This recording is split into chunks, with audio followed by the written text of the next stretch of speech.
ಆಕಾಶವಾಣಿ ಚಿಂತನ doctor BM. Jagadish ಅವರಿಂದ. ಶ್ರುತಿ, ಲಯ, ತಾಳಗಳ ನಿಯಮಕ್ಕೆ ಅನುಗುಣವಾಗಿ ಸ್ವರಗಳನ್ನು ಜೋಡಿಸಿ ಮನಸ್ಸಿಗೆ ಆನಂದ ನೀಡುವ, ಭಾವನೆ ವ್ಯಕ್ತಪಡಿಸುವ ಕಲೆಯೇ ಸಂಗೀತ. ನಮ್ಮ ದೇಶದಲ್ಲಿ ಸಂಗೀತಕ್ಕೆ ಸಹಸ್ರಮಾನ ವರ್ಷಗಳ ಇತಿಹಾಸವಿದೆ. ಮಾನವರ ಸಾಮಾಜಿಕ ಧಾರ್ಮಿಕ ಜೀವನದ ಅವಿಭಾಜ್ಯ ಅಂಗ ಇದಾಗಿದೆ. ಸಪ್ತಸ್ವರಗಳು, ರಾಗಗಳು, ತಾಳಗಳು ಸಂಗೀತದ ಶಾಸ್ತ್ರಗಳಾಗಿವೆ. ಇನ್ನು ಕೀರ್ತನೆ, ವರ್ಣಗಳು ಸಂಗೀತದ ಕೃತಿಗಳು ಎಂದು ಕರೆಯಲಾಗಿದೆ. ರಾಗ, ಆಲಾಪನೆ, ನೆರವಲ್, ಕಲ್ಪನಾ ಸ್ವರ, ತಾನ, ರಾಗತಾನ, ಪಲ್ಲವಿಯನ್ನು ಮನೋಧರ್ಮ ಸಂಗೀತ ಎಂದು ಹೇಳಲಾಗುತ್ತದೆ. ಸಂಗೀತ ಮಾನವನ ಮಾನಸಿಕ ಭಾವನಾತ್ಮಕ ಬೆಳವಣಿಗೆಯ ಅಡಿಗಲ್ಲಾಗಿದೆ. ಏಕಾಗ್ರತೆ ಬೆಳೆಯಲು, ಮನಸ್ಸಿಗೆ ನೆಮ್ಮದಿ ಹಾಗೂ ಆನಂದ ಉಂಟು ಮಾಡುವ ದಿವ್ಯ ಔಷಧಿಯಾಗಿ ಸಂಗೀತ ಮಹತ್ವಕ್ಕೆ ಬರುತ್ತದೆ. ಅಷ್ಟೇ ಅಲ್ಲದೆ ಹೃದಯದ ಬಡಿತವನ್ನು ಸ್ಥಿರಗೊಳಿಸಿ ರಕ್ತದೊತ್ತಡವನ್ನು ನಿಯಂತ್ರಿಸಲು ಸಂಗೀತ ಸಹಾಯಕಾರಿ ಎಂದು ದೃಢಪಡಿಸಲಾಗಿದೆ. ಸಂಗೀತ ಪಾರಂಪರಿಕ ಇತಿಹಾಸ, ಸಂಪ್ರದಾಯವನ್ನು ಒಂದು ಪೀಳಿಗೆಯಿಂದ ಮತ್ತೊಂದು ಪೀಳಿಗೆಗೆ ಕೊಂಡೊಯ್ಯುವ ಕಾರ್ಯದಲ್ಲಿ ಹಾಗೂ ನಮ್ಮ ಸಾಮಾಜಿಕ ವ್ಯವಸ್ಥೆ ಸದೃಢವಾಗುವಲ್ಲಿ ನೆರವಾಗುತ್ತದೆ. ನಮ್ಮ ಸುತ್ತಲಿನ ಪರಿಸರವನ್ನು ನಾವು ಒಮ್ಮೆ ಸೂಕ್ಷ್ಮವಾಗಿ ಗಮನಿಸಿದಾಗ ಸಂಗೀತ ಪ್ರಕೃತಿಯ ಪ್ರತಿ ಕಣದಲ್ಲೂ ತುಂಬಿರುವುದು ನಮ್ಮ ಅರಿವಿಗೆ ಬರದಿರಲಾರದು. ಹರಿವ ನದಿಗಳು, ಭೋರ್ಗರೆವ ಜಲಪಾತಗಳು, ಬೀಸುವ ಗಾಳಿಯ ಶಬ್ದ, ಸಾಗರದ ಅಲೆಗಳ ಶಬ್ದ, ಇಳೆಗೆ ತಾಳಬದ್ಧವಾಗಿ ಬೀಳುವ ಮಳೆಹನಿಗಳಲ್ಲಿ ಸಂಗೀತ ಅಡಗಿದೆ. ಈ ಕಾರಣಕ್ಕಾಗಿಯೇ ಹೇಳುವುದು, ಕೇಳುವ ಕಿವಿ, ನೋಡುವ ಕಣ್ಣಿದ್ದರೆ ಎಲ್ಲೆಲ್ಲೂ ಸಂಗೀತವೇ. ನಮ್ಮ ದೇಶದಲ್ಲಿ ಸಂಗೀತ ಎರಡು ಮುಖ್ಯ ಪ್ರಕಾರಗಳನ್ನು ಹೊಂದಿದೆ. ಅವು ಯಾವುವೆಂದರೆ ಹಿಂದೂಸ್ತಾನಿ ಸಂಗೀತ ಮತ್ತು ಕರ್ನಾಟಕ ಸಂಗೀತ ಎಂಬುವಾಗಿವೆ. ಸಂಗೀತ ನಮ್ಮ ದೇಶದ ಪ್ರಾಚೀನ ಶಿಲಾಯುಗದಲ್ಲೂ ಕೂಡ ಇತ್ತು ಎಂಬುದಕ್ಕೆ ಆ ಸಮಯದಲ್ಲಿ ನಮಗೆ ದೊರೆತಿರುವ ವಾದ್ಯಗಳು ಹಾಗೂ ಇತರೆ ಸಾಧನಗಳಿಂದ ಪುಷ್ಟಿ ನೀಡುತ್ತದೆ. ವೇದಗಳ ಕಾಲದಿಂದ ಜೀವನದ ಅವಿಭಾಜ್ಯ ಅಂಗವಾಗಿ ಸಂಗೀತ ತನ್ನ ಸ್ಥಾನವನ್ನು ಪಡೆದುಕೊಂಡಿದೆ. ಎಲ್ಲಿ ಮಾತುಗಳು ಕೊನೆಗೊಳ್ಳುತ್ತವೆಯೋ ಅಲ್ಲಿ ಸಂಗೀತದ ಆರಂಭ ಆಗುತ್ತದೆ ಎಂಬ ಮಾತು ಜನಜನಿತವಾಗಿದೆ. ಸಂಗೀತದ ಒಂದು ಕ್ಷಣ ಸೃಷ್ಟಿಸಲು ವರ್ಷಗಳ ಮೌನ ಬೇಕಾಗುತ್ತದೆ ಎಂದು ನಾಡಿನ ಖ್ಯಾತ ಹಿಂದೂಸ್ತಾನಿ ಗಾಯಕರಾದ ಡಾಕ್ಟರ್ ಮಲ್ಲಿಕಾರ್ಜುನ ಮನ್ಸೂರ್ರವರು ಅಭಿಪ್ರಾಯಪಟ್ಟಿದ್ದಾರೆ. ಸಾರ್ವತ್ರಿಕ ಭಾಷೆಯಾದ ಸಂಗೀತ ದೈವಿಕ ಅನುಭೂತಿಯಾಗಿದೆ. ಸಂಗೀತಾಸಕ್ತರನ್ನು ಭಾವಪರವಶರಾಗಿಸುವ, ಹರ್ಷ ಪುಲಕಿತರನ್ನಾಗಿಸುವ, ಭಕ್ತಿಯ ಭಾವೋತ್ಕಟತೆಯನ್ನು ಅನುಭವಿಸುವಂತಹ ಶಕ್ತಿ ಸಂಗೀತಕ್ಕೆ ಇದೆ. ಬ್ರಹ್ಮಾಂಡ ಮೌನ ಸೃಷ್ಟಿಸುವ ಮತ್ತು ಆ ಒಂದು ಅನುಭವವನ್ನು ಅನುಭವಿಸುವ ಅದ್ಭುತ ಶಕ್ತಿ ಸಂಗೀತಕ್ಕೆ ಮಾತ್ರ ಇದೆ. ಮನದ ಮಾತಾದ ಭಾವನೆಗಳ ಅಭಿವ್ಯಕ್ತಿಯಾದ ಸಂಗೀತಕ್ಕೆ ನಾಡಿನ ಅನೇಕ ಖ್ಯಾತನಾಮರು ತಮ್ಮದೇ ಆದ ವಿಶಿಷ್ಟ ಸೇವೆಯನ್ನು ಸಲ್ಲಿಸಿದ್ದಾರೆ. ಶಿವಪುತ್ರಪ್ಪ ಕಾಂಕೋಳಿ ಮಠ ಅಂದರೆ ಕುಮಾರ ಗಂಧರ್ವರು, ಸಾಯಿ ಗಂಧರ್ವರು, ಪಂಡಿತ ಭೀಮಸೇನ್ ಜೋಶಿಯವರು, ಶ್ರೀಮತಿ ಗಂಗೂಬಾಯಿ ಹಾನ್ಗಲ್ರವರು, ಪಂಚಾಕ್ಷರ ಸ್ವಾಮಿ ಗವಾಯಿಗಳವರು, ಡಾಕ್ಟರ್ ಬಸವರಾಜ ರಾಜಗುರುಗಳವರು, ಪಂಡಿತ ಪುಟ್ಟರಾಜ ಗವಾಯಿಗಳವರು, ಹೀಗೆ ಪಟ್ಟಿ ಬೆಳೆಯುತ್ತಲೇ ಹೋಗುತ್ತದೆ. ಇವರೆಲ್ಲರ ಕೊಡುಗೆ ನಾಡಿನ ಸಂಗೀತ ಕ್ಷೇತ್ರದಲ್ಲಿ ಅಗಣಿತವಾಗಿದೆ, ಅಪರಿಮಿತವಾಗಿದೆ. ಉಭಯ ಗಾನ ವಿಶಾರದ ಪಂಡಿತ ಪಂಚಾಕ್ಷರ ಗವಾಯಿಗಳು ಹಾಗೂ ಪಂಡಿತ ಪುಟ್ಟರಾಜ ಗವಾಯಿಗಳ ಸಂಗೀತ ಸೇವೆ ನಾಡಿನ ಸಂಗೀತ ಕ್ಷೇತ್ರದಲ್ಲಿ ಅದ್ವಿತೀಯವಾದುದು.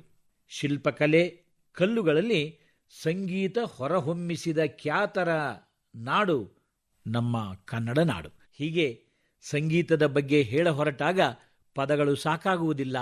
ಕೇವಲ ನಮ್ಮ ಭಾವನೆಯನ್ನು ಕೆಲ ನುಡಿಗಳಲ್ಲಿ ನಾವು ವ್ಯಕ್ತಪಡಿಸಬಹುದೇ ವಿನಃ ಸಂಗೀತಕ್ಕೆ ಅದರದೇ ಆದ ಶಕ್ತಿ ಇದೆ. ಇದನ್ನು ಆಲಿಸುವ ಕಿವಿ ಇರಬೇಕು, ನೋಡುವ ಕಣ್ಣಿರಬೇಕು.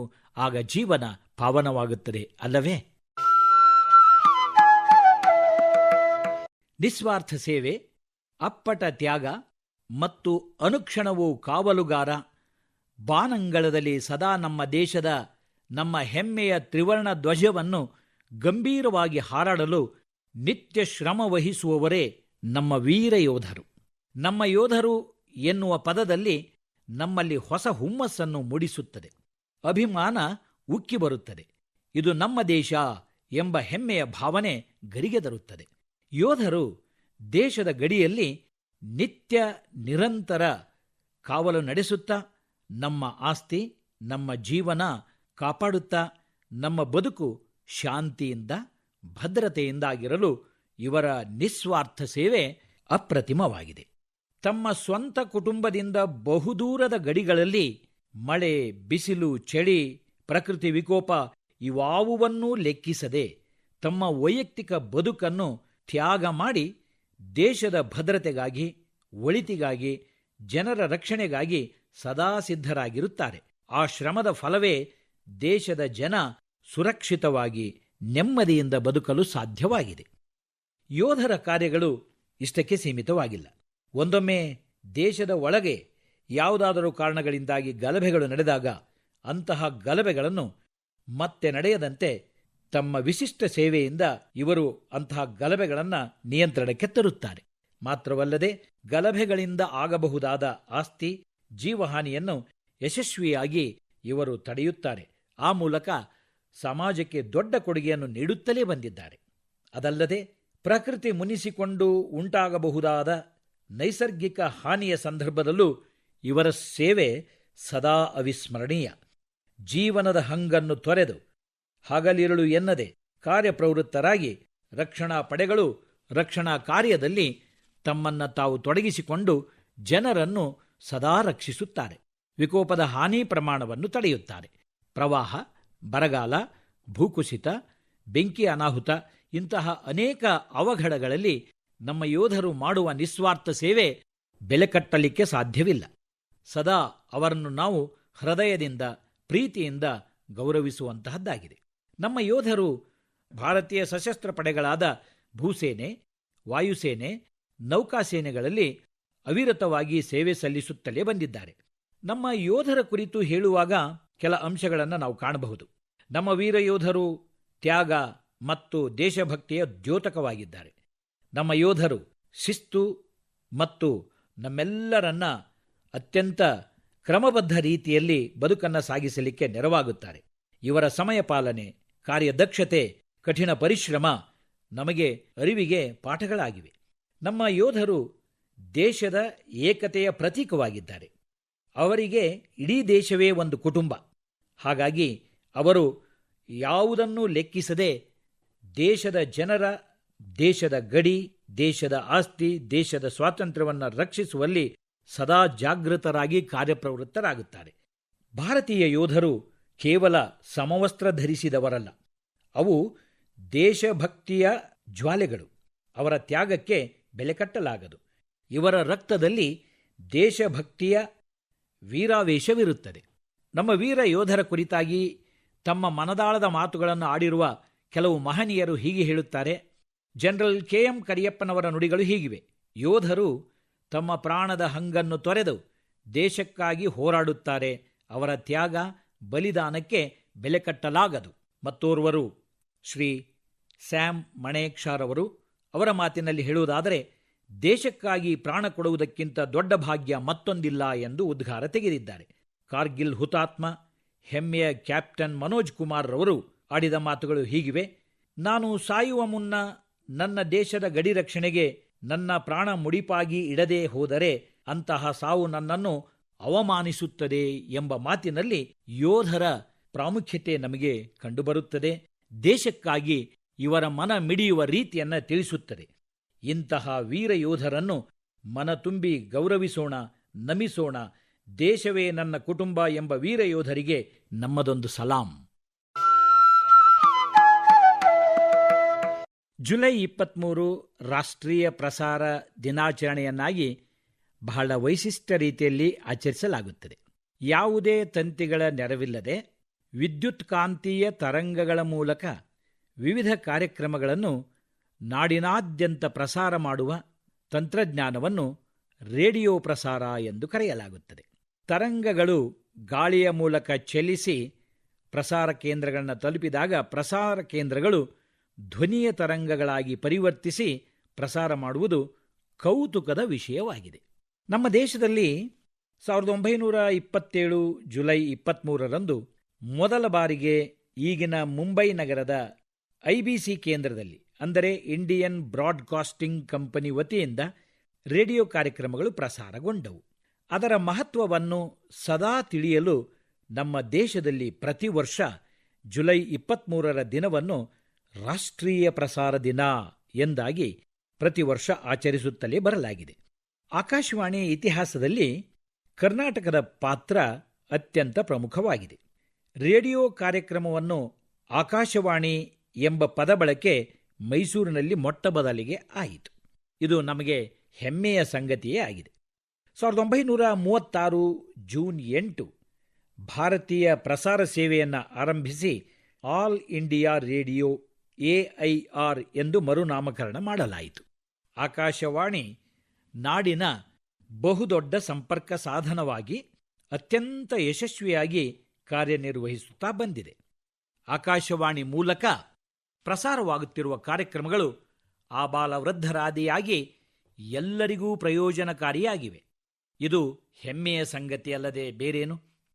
ಆಕಾಶವಾಣಿ ವೈವಿಧ್ಯಮಯ ಕಾರ್ಯಕ್ರಮಗಳನ್ನು ಪ್ರಸಾರ ಮಾಡುತ್ತಲೇ ಬಂದಿದೆ. ಶೈಕ್ಷಣಿಕ, ಆರ್ಥಿಕ, ಸಾಮಾಜಿಕ, ಧಾರ್ಮಿಕ, ಆರೋಗ್ಯ, ಅರಿವು ಮೂಡಿಸುವಂತಹ ಕಾರ್ಯಕ್ರಮಗಳು, ಸಾಂಸ್ಕೃತಿಕ ಕಾರ್ಯಕ್ರಮಗಳು, ಹೀಗೆ ಒಂದೇ ಎರಡೇ ಇವುಗಳ ಪಟ್ಟಿಯನ್ನು ಹೇಳ ಹೊರಟಾಗ ನಮಗೆ ಸಮಯ ಸಾಕಾಗುವುದಿಲ್ಲ.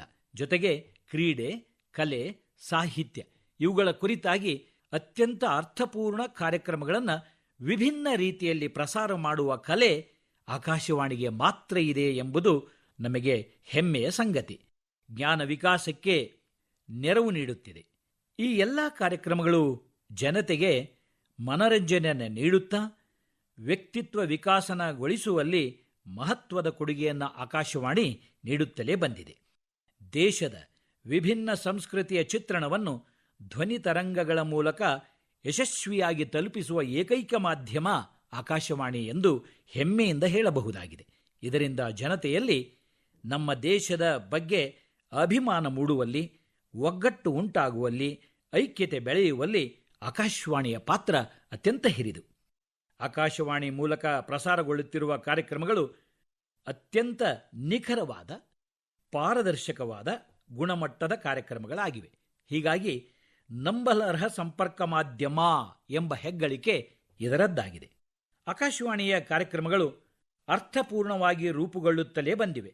ಬದಲಾಗುತ್ತಾ ಇರುವ ತಂತ್ರಜ್ಞಾನವನ್ನು ಯಶಸ್ವಿಯಾಗಿ ಅಳವಡಿಸಿಕೊಳ್ಳುತ್ತಾ ಕಾರ್ಯಕ್ರಮಗಳನ್ನು ಪ್ರಸಾರಗೊಳಿಸುತ್ತಲೇ ಬರುತ್ತಿದೆ. ಆಕಾಶವಾಣಿಯ ಕಾರ್ಯಕ್ರಮಗಳು ಈಗ ಮೊಬೈಲ್ನ ಆ್ಯಪ್ಗಳ ಮೂಲಕ ಲಭ್ಯವಾಗುತ್ತಿರುವುದು ಇದು ಬದಲಾಗುತ್ತಿರುವ ತಂತ್ರಜ್ಞಾನವನ್ನು ಬಳಸಿಕೊಳ್ಳುವುದಕ್ಕೆ ಒಂದು ಉದಾಹರಣೆಯಾಗಿದೆ. ಯಾವುದೇ ಮೂಲೆಯಲ್ಲಿದ್ದರೂ ಆಕಾಶವಾಣಿಯ ಪ್ರಸಾರವನ್ನು ಕೇಳುವ ಸೌಭಾಗ್ಯ ನಮಗಿದೆ. ಜೊತೆಗೆ ಪ್ರಕೃತಿ ವಿಕೋಪದಂತಹ ಸಮಯದಲ್ಲಿ ಜನತೆಗೆ ಮುಂಜಾಗರೂಕತಾ ಕ್ರಮಗಳನ್ನು ಕೈಗೊಳ್ಳಲು ನೆರವಾಗುವ ಏಕೈಕ ಸಂಪರ್ಕ ಮಾಧ್ಯಮ ಎಂದರೆ ಅದು ಆಕಾಶವಾಣಿಯಾಗಿದೆ. ಆಕಾಶವಾಣಿಯ ಎಲ್ಲ ಕಾರ್ಯಕ್ರಮಗಳು ಯಶಸ್ವಿಯಾಗಲು ಸೇವೆ ಸಲ್ಲಿಸುತ್ತಿರುವ ವಿವಿಧ ಸಂಪನ್ಮೂಲ ವ್ಯಕ್ತಿಗಳು, ಕಲಾವಿದರು, ಪ್ರಸಾರ ವೃತ್ತಿಪರರ ಸೇವೆಯನ್ನು ಈ ಸಂದರ್ಭದಲ್ಲಿ ನಾವು ಗೌರವಿಸಲೇಬೇಕಾಗಿದೆ. ರಾಷ್ಟ್ರೀಯ ಪ್ರಸಾರ ದಿನ ಆಚರಣೆಯ ಈ ಸಂದರ್ಭದಲ್ಲಿ ಆಕಾಶವಾಣಿಯ ಭೂತಕಾಲದ ಚಟುವಟಿಕೆಗಳನ್ನು ಮೆಲುಕು ಹಾಕುತ್ತಾ ಭವಿಷ್ಯದ ಅಪ್ಪುಗೆಗಾಗಿ ವರ್ತಮಾನದಲ್ಲಿ ದಿನಾಚರಣೆಯನ್ನು ಸಂಭ್ರಮ, ಸಂತೋಷದಿಂದ ಆಚರಿಸುತ್ತಿರುವುದು ಹೆಮ್ಮೆಯ ಸಂಗತಿಯಾಗಿದೆ. ಇದುವರೆಗೂ ಡಾಕ್ಟರ್ BM ಜಗದೀಶ್ ಅವರಿಂದ ಚಿಂತನ ಕೇಳಿದಿರಿ. ರಾಜ್ಯವ್ಯಾಪಿ ಪ್ರಸಾರವಾದ ಈ ಕಾರ್ಯಕ್ರಮ ಆಕಾಶವಾಣಿ ಬೆಂಗಳೂರು ಕೇಂದ್ರದ ಕೊಡುಗೆ.